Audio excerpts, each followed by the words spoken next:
Alright, so for this video I'm going to be talking about how to do a systematic shoulder evaluation. So for the first step, you're going to be taking a history. So you're going to ask questions like, how did it happen? So mechanism of injury, where's your pain located? Is anything making it better or worse? Taking any NSAIDs, anything along those lines.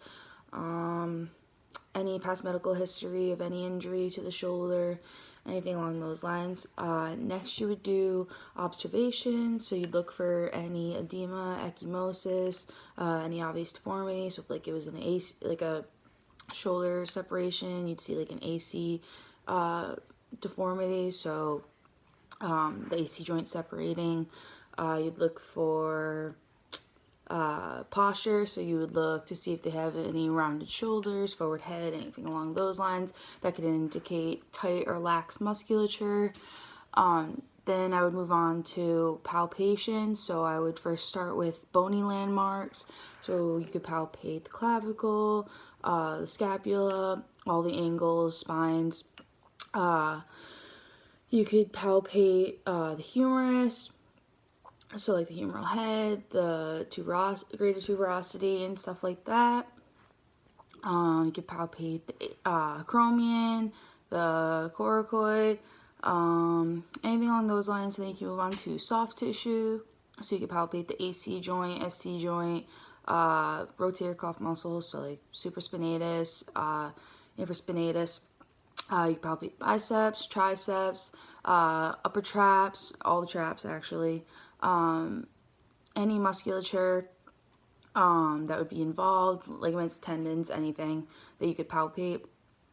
Next, I move on to range of motion and strength. So for range of motion, you would assess flexion, extension, abduction, adduction, horizontal abduction, and horizontal adduction. So I know with impingement, I'll have a significant amount of pain around between, I believe it's like 90 to 120 degrees of, I think it's flexion and abduction. So look for that. If impingement is one of your differentials that you're thinking about. Another thing that you could start to see with the range of motion assessment is decreased range of motion. So that could indicate frozen shoulder. So that's another thing to look out for. You would do active range of motion, you can move on to passive range of motion and resistive range of motion, just to assess those. And then so for strength, you could do either resistive range of motion or manual muscle test. So for resistive range of motion, just you resisting them through the motion. Manual muscle test is more of a brake test, them resisting you, trying to pull them out of the position that they're in and stuff like that. So it all depends on who the patient is and how much pain they're in, because if they're in a significant amount of pain, you really don't want to be doing brake tests on them because it could make it worse for them. So next I would move on to doing special tests. So just some special tests that you could use for certain injuries. So I know we could do Jurgensen's to test for slap tear. You could do crossover impingement test for an impingement. You could do surprise test for glenohumeral instability, which is more chronic injury, or it could be for more acute injuries such as dislocation or subluxation.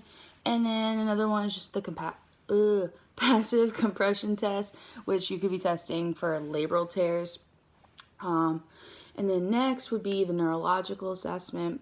So for shoulder injuries, you'd mainly be assessing C1 through T1 for these. So you would assess dermatomes, myotomes, deep tendon reflexes.